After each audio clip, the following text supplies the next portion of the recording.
चलिए आज हम जानेंगे फ्रिज के बारे में कि फ्रिज टोटल 2 सिस्टमों से मिलकर बना होता है, मैकेनिकल सिस्टम और इलेक्ट्रिकल सिस्टम। मैकेनिकल सिस्टम करने का मतलब वैसे सिस्टम जिसमें केवल और केवल गैस का संचार होता है, बिजली से उसको कोई मतलब नहीं होता है। मैकेनिकल सिस्टम कहलाता है मतलब जिसमें फ्रिज के जिस भाग में केवल और केवल गैस का संचार होता है, गैस का भाव होता है, उस सिस्टम को कहते हैं मैकेनिकल सिस्टम। तो चलिए दोस्तों आज हम मैकेनिकल सिस्टम के बारे में बात करेंगे। फ्रिज नहीं बल्कि एसी हो, कूलर हो, डीप फ्रीजर हो, डबल डोर फ्रिज हो, चाहे कोई भी कूलिंग करने वाली मशीन हो, छोटी से छोटी और बड़ी से बड़ी, सभी में मैकेनिकल सिस्टम यही होती है। चाहे उसका मामूली अगर मशीन बड़ा है तो बड़ा हो जाता है, छोटा है तो छोटा रहता है। तो आज हम फ्रिज पे बात करने वाले हैं। फ्रिज का जो मैकेनिकल सिस्टम होता है वो कौन कौन सा भाग आता है, उसके अंदर कौन कौन से भाग आता है, उसी के बारे में आज इस वीडियो में बात करने वाले हैं। बिल्कुल जीरो से बताएंगे, तो ध्यान से देखिए कि फ्रिज के अंदर जो मैकेनिकल सिस्टम आता है दोस्तों, इसमें टोटल 5 भाग आते हैं। जिसमें पहला आता है कंप्रेसर,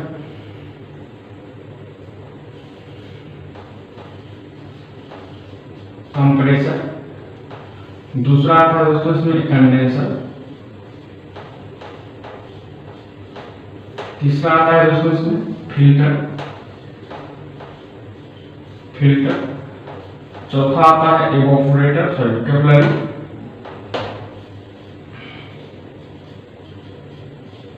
कैपिलरी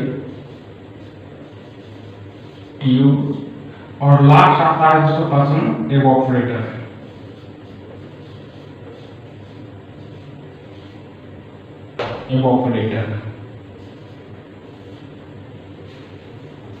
तो चलिए सबसे पहले इसमें कंप्रेसर को समझते हैं कि साथ समझते हैं, इसको थोड़ा मिलाते हैं।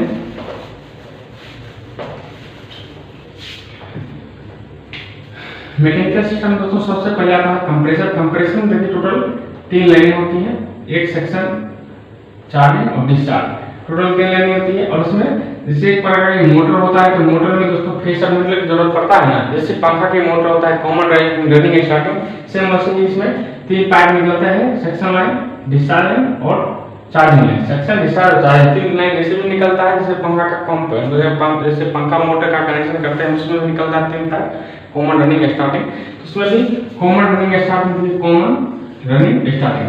अब देखिए यहाँ पे दोस्तों इसमें मैकेनिकल सिस्टम है जो बताया था कि जिसमें केवल और केवल गैस का संचार होता है, उसको मैकेनिकल सिस्टम कहते हैं। लेकिन इसमें देखिए गैस और बिजली दोनों आता है, इसलिए फ्रिज के अंदर केवल और केवल एक ऐसा ही यही मतलब भाग है जिसमें मैकेनिकल और इलेक्ट्रिकल दोनों का काम होता है।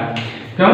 क्योंकि इसमें गैस का संचार होता है। ऐसे प्रिंसिपल हम बताए थे कि इसका जो सिद्धांत है, इसका जो नियम है कि मतलब जिसके अंदर गैस का संचार होता है वो मैकेनिकल सिस्टम आता है। कंप्रेसर में गैस आता है, गैस घूमता है, इसलिए मैकेनिकल सिस्टम है।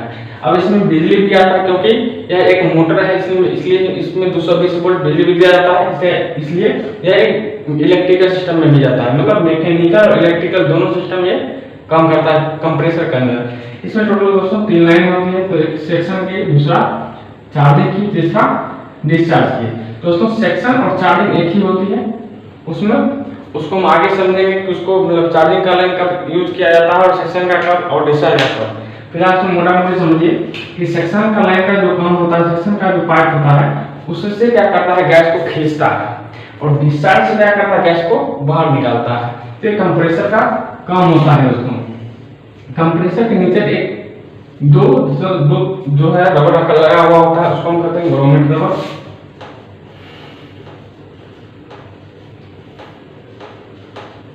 ग्रोमेट रबर कहते हैं दोस्तों। इसका काम दोस्तों ये है कि जब कंप्रेसर मोटर चलता है तो जो वाइब्रेट रहता है ना, वाइब्रेटर को रोकता है।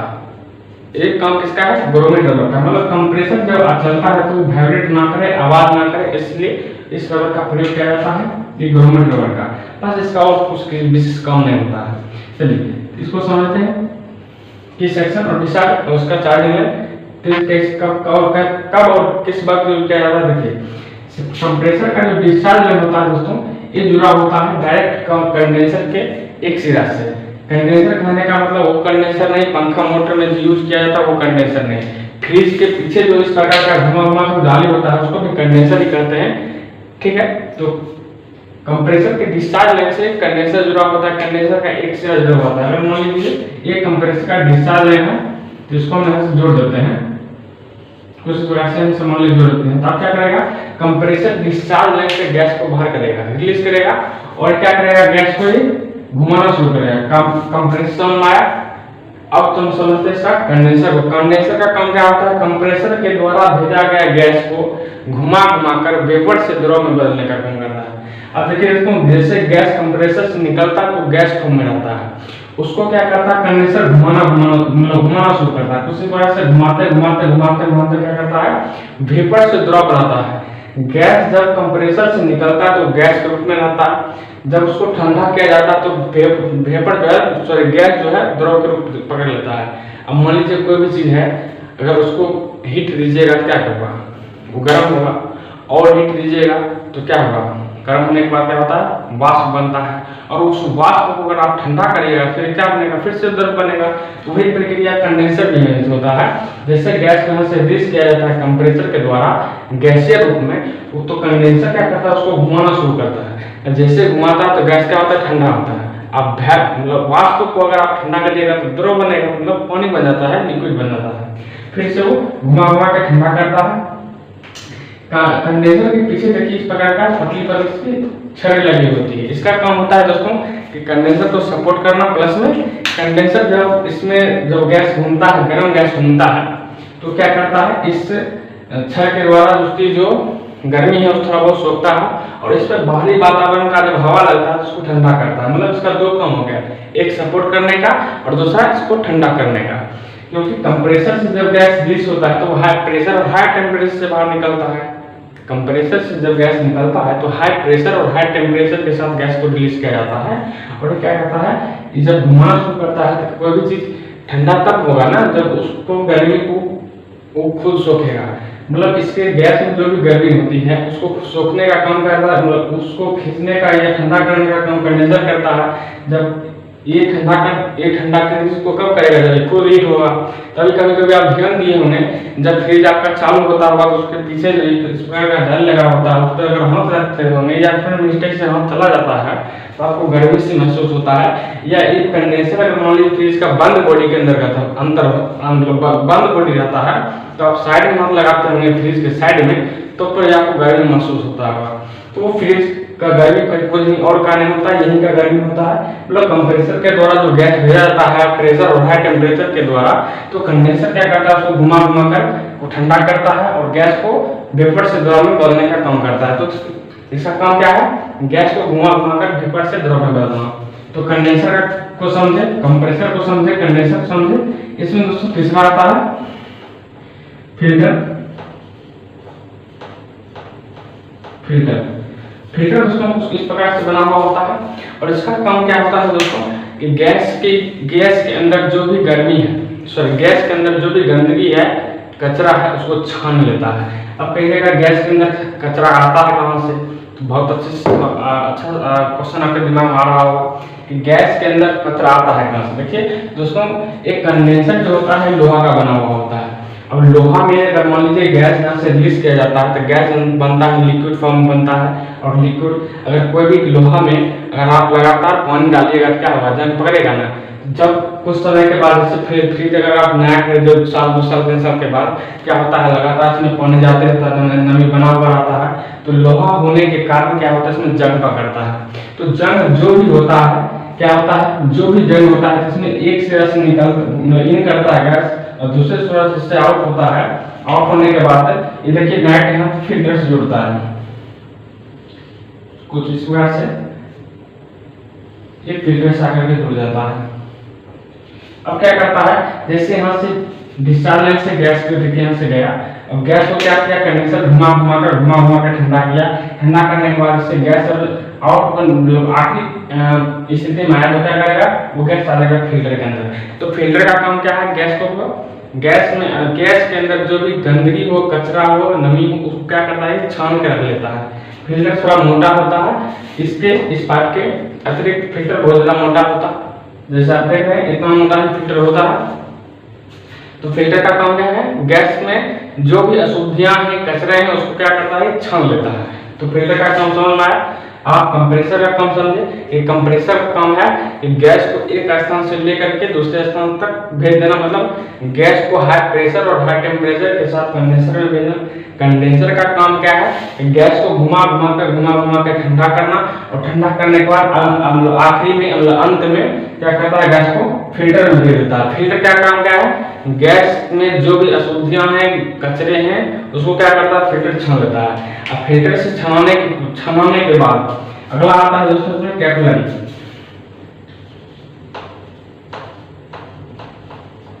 Capillary tube. अब जब से दोस्तों इसमें गैस छनाता है, गैस छनाने के बाद क्या होता है, गैस को एक कैपिलरी ट्यूब में भेजा जाता है। कुछ इस प्रकार से पतली 2-4 मीटर का कैपिलरी ट्यूब फिल्टर के अंदर पीछे लगा हुआ होता है। जब से गैस के जो से फिल्टर से गैस कैपिलरी ट्यूब में इन होता है, तो कैपिलरी ट्यूब का जो सुराख होता है बिल्कुल पतली होती है, मान लीजिए केस के बाल के बराबर। जैसे कलम का छर्रा होता है ना, कलम के छर्रे के जो बॉल होता है, छर्रा होता है, उसके इतना पतला छिद्र कैपिलरी ट्यूब के अंतर्गत होता है। तो कैपिलरी का काम क्या है, गैस के प्रेशर को मेंटेन करना, मतलब गैस के प्रेशर को मेंटेन करना, मतलब जैसे गैस यहाँ से हाई प्रेशर से यहाँ से जैसे रिलीज किया जाता है कंप्रेसर के द्वारा, गैस क्या होता है घुमा कर कंडेंसर ठंडा करता है, उसके बाद तब पर उसकी रफ्तार बहुत तेज होती है। तो क्या करता है, मतलब फिल्टर से छानने के बाद एक फिल्टर तो मोटा होता है और कैपिलरी का सुराख बहुत पतली होती है। तो क्या होगा, गैस यहाँ पर जमा हो जाता है फिल्टर के अंदर। तो क्या करता है, इधर से और जो भी गैस धक्का लगाने का प्रयास करता है, मतलब निकलने का प्रयास करता है, लेकिन यहाँ पे जैसे कैपिलरी जुड़ा हुआ है, कैपिलरी का छेद बहुत पतला होने के कारण गैस जल्दी से निकल नहीं पाता है। तो क्या होता है, कैपिलरी की जो बाहरी सिरा है और वाला जो सिरा है वहाँ पर बहुत तेज से गैस निकलता है, बहुत तेजी से। सेम ऐसे ही जैसे कभी आप साइकिल के पहिए में हवा भरे होंगे और जब उसका बाल्टी खोलते होंगे तो देखते हैं कितना तेज से हवा निकलता है, बहुत तेज हवा निकलता है। सेम वैसे ही होता है कि फिल्टर से जब कैपिलरी के द्वारा जब फिल्टर को जोड़ा जाता है, फिल्टर में जोड़ा जाता है कैपिलरी को, और फिल्टर से जब भी गैस निकलता है कैपिलरी में जाता है, तो कैपिलरी का जो सुराख होता है पतला होने के कारण यहाँ पर प्रेशर काफी हो जाता है। उसके बाद यहाँ से जब निकलता है एक डायरेक्ट जुड़ा हुआ होता है एवापोरेटर के इन से, कुछ इस प्रकार से जुड़ा हुआ होता है। उसके बाद यहाँ से जो भी गैस निकलता है डायरेक्ट आता है एवापोरेटर में, मतलब जैसे फिल्टर से कैपिलरी जुड़ा हुआ, तो फिल्टर से जो भी गैस निकलेगा छना करके शुद्ध होकर के वो जाएगा सीधा कैपिलरी में, और कैपिलरी जुड़ा होता है एवापोरेटर के इन वाला पाइप से। तो जैसे कैपिलरी पतला होता है, यहाँ पर भी पतला होता है, और जैसे फोर्स लगाता है तो काफी तेज यहाँ से निकलता है, और एवापोरेटर का जो पाइप होता है वो मोटा होता है। इसमें इस इतना एरिया जो होता है, ये जो कैपिलरी का जो भी एरिया होता है पतला होता है, और इधर भी मोटा और इधर भी मोटा, इधर से तेजी धक्का से लगाता है, जैसे यहाँ पे क्या होता है गैस बहुत तेज रफ्तार से निकलता है। जैसे गैस तेज रफ्तार से निकलता है तो एवापोरेटर का पाइप जो होता है मोटा होता है, तो वहाँ पर क्या होता है गैस बहुत रिलैक्स महसूस करता है। मतलब आप कहीं भीड़ में फंसे हुए होते हैं और उस भीड़ से निकलते हैं तो आपको लगता है ना बहुत मतलब राहत बुझाता है। सेम वैसे होता है, जैसे गैस यहाँ से निकलता है तो कैपिलरी का छेद बहुत पतला होता है, तो गैस को यहाँ पर मतलब घुटन से महसूस होती है, मतलब बहुत तेज धक्का लगता है। जैसे यहाँ से गैस रिलीज होती है और जैसे एवापोरेटर के पाइप में जगह गैस इन होता है तो गैस को बहुत रिलैक्स महसूस होता है, मतलब आराम से गैस फैलता है सबको। जब यहाँ पे गैस फैलता है तो पूरे एवापोरेटर में गैस घूमना शुरू हो जाता है। इसमें अगला भाग होता है फिल्टर और कैपिलरी के बाद जो दोस्तों इसमें अगला भाग आता है एवापोरेटर का।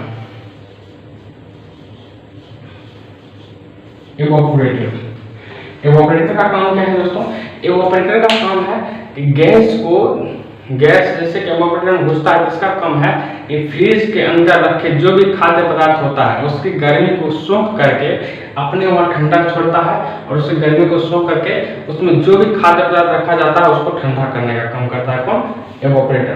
तो एवापोरेटर का काम यही है कि उसके अंदर या फिर उसके अंदर जो भी खाद्य पदार्थ रखा जाता है या नहीं भी रखा है उसके अंदर जो भी गर्म हवा है उस हवा को ठंडा करना, मतलब उसकी गर्मी को सोख करके अपने खुद यहाँ पे ठंडा छोड़ता है। उसके बाद क्या होता है वो वहाँ पर जो भी सामान रहता है या नहीं भी रहता है, उसके अंदर जो भी एयर रहता है, खाद्य पदार्थ रहता है, उसको बढ़िया से ठंडा करता है। ठंडा, कोई भी चीज ठंडा तब होता है जब उसकी गर्मी निकलती है। उसकी गर्मी कौन निकालता है? तो एवापोरेटर। एवापोरेटर उसकी गर्मी को सौंपती है और वहाँ पर ठंडक छोड़ती है, जिससे वो फ्री मतलब वहाँ पे रखे खाद्य पदार्थ या कोई भी वस्तु वहाँ पे क्या होता है? ठंडा हो जाता है। या वातावरण की हवा होती है तो क्या होता है? ठंडा होता है। तो एक बार फिर से इसको समझ लें। पांचों सिस्टम अभी हम समझे, जिसमें कंप्रेसर समझे, कंडेंसर, फिल्टर और कैपिलरी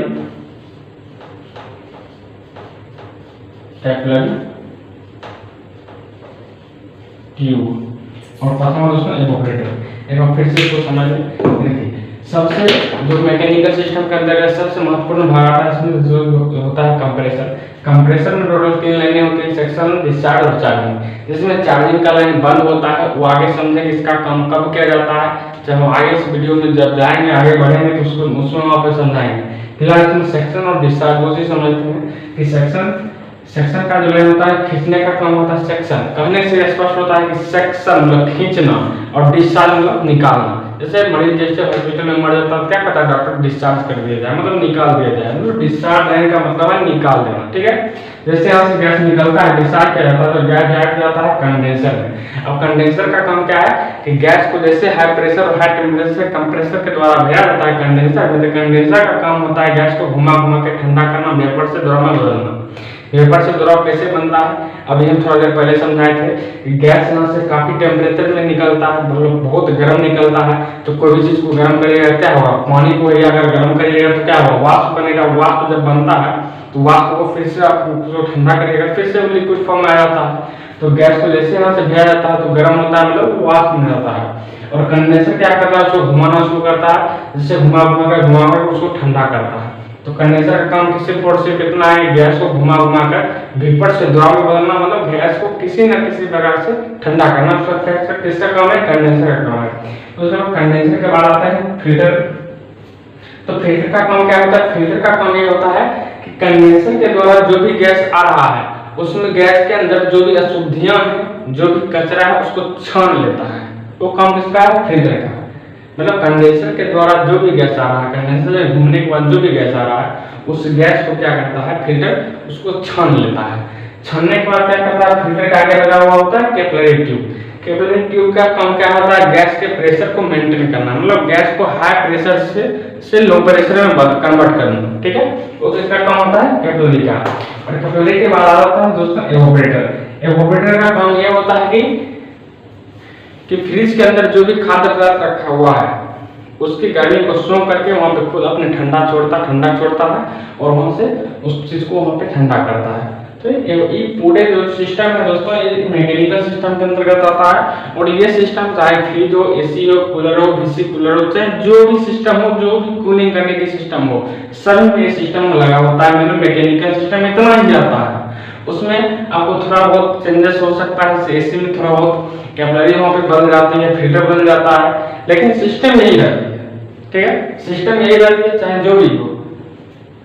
डिफ्रीजर हो उसमें सिस्टम यही रहती है, डीसी कूलर हो उसमें सिस्टम यही रहती है। मतलब जितना भी ठंडा करने की मशीन, छोटा से छोटा, बड़ा से बड़ा हो, सिस्टम यही रहती है। मैकेनिकल सिस्टम से अलग कुछ नहीं होता है, ठीक है। इलेक्ट्रिकल सिस्टम में थोड़ा बहुत अलग हो सकता है, थोड़ा बहुत चेंजेस हो सकता है। अगर ये आपको समझ में आया तो बहुत अच्छी बात है। अगर आप इसको इसी समझ में आ रहा है तो मतलब अच्छी बात है, क्योंकि यही चीज आपको हर चीज में देखने को मिलेगा, चाहे फ्रिज हो, एसी हो, कूलर हो, चाहे जो भी कूलिंग करने की सिस्टम हो, सब में यही चीज मिलेगा। तो इस वीडियो में दोस्तों इतना है। आगे जो वीडियो बनाए उस वीडियो में हम आपको फ्रिज के इलेक्ट्रिकल सिस्टम को समझा देंगे, और उसके बाद इलेक्ट्रिकल और मैकेनिकल दोनों को जब मिलाएंगे तो एक फ्रिज का निर्माण होता है। तो भी आगे हम समझेंगे कि किस प्रकार से फ्रिज का निर्माण होता है, मतलब फ्रिज वर्क कैसे करता है। तो वीडियो में आगे बने रहे। ये पार्ट 1 था। अगले जो वीडियो आएगा मेरा पार्ट 2 जो इलेक्ट्रिकल सिस्टम से संबंधित बात होगी, उस वीडियो में आप इलेक्ट्रिकल सिस्टम को समझिए।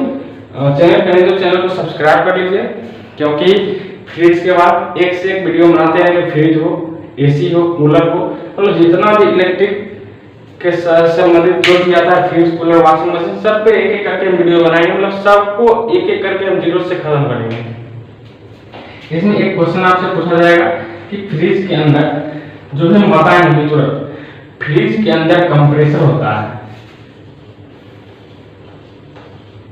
कंप्रेसर होता है, और कंप्रेसर में टोटल कितने लाइनें होते हैं ये आप कमेंट करके बताइएगा। वो लाइन का कितना नाम क्या क्या है, बस ये कंप्रेसर में कितने लाइनिंग होते हैं और उसका नाम क्या क्या है, बस ये क्वेश्चन आपको कमेंट में बताना है। तो वीडियो देखने के लिए बहुत बहुत धन्यवाद।